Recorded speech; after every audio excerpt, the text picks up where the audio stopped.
આજે વાત કરીએ નસવાડીની, જ્યાં લાંબી રાહ બાદ મેઘરાજાએ ધમાકેદાર એન્ટ્રી કરતા સમગ્ર પંથક પાણી થઈ ગયું છે। સવારથી જ તૂટી પડેલા ધોધમાર વરસાદે એક તરફ લોકોને ગરમી અને બફારાથી રાહત આપી છે, તો બીજી તરફ ખેડૂતોમાં નવા ઉત્સાહનો સંચાર કર્યો છે। છોટાઉદેપુર જિલ્લાના નસવાડી અને આસપાસના ગ્રામ્ય વિસ્તારોમાં સવારથી જ કાળા ડિબાંગ વાદળો વચ્ચે ધોધમાર વરસાદ વરસ્યો હતો। વરસાદ પડતા નદી નાળા અને નીચાણવાળા વિસ્તારોમાં પાણી ભરાઈ ગયા હતા, જ્યારે સમગ્ર વિસ્તાર હરિયાળી તરફ આગળ વધતો જોવા મળ્યો હતો।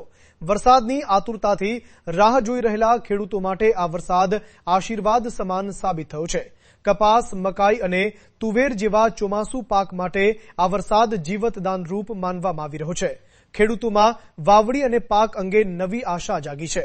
છેલ્લા ઘણા દિવસોથી પડતી અસહ્ય ગરમી અને બફારાથી લોકો પરેશાન હતા, પરંતુ મેઘરાજાની ધમાકેદાર બેટિંગ બાદ વાતાવરણમાં ઠંડક પ્રસરી ગઈ છે અને લોકોને ગરમીમાંથી મોટી રાહત મળી છે।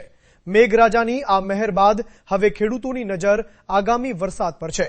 જો આવો જ વરસાદ સતત ચાલુ રહેશે તો નસવાડી પંથકમાં ચોમાસુ ખેતી માટે સોનેરી સિઝનની શરૂઆત થઈ શકે છે। रिपोर्ट मुकेश परमार, प्रकोप न्यूज, नसवाड़ी।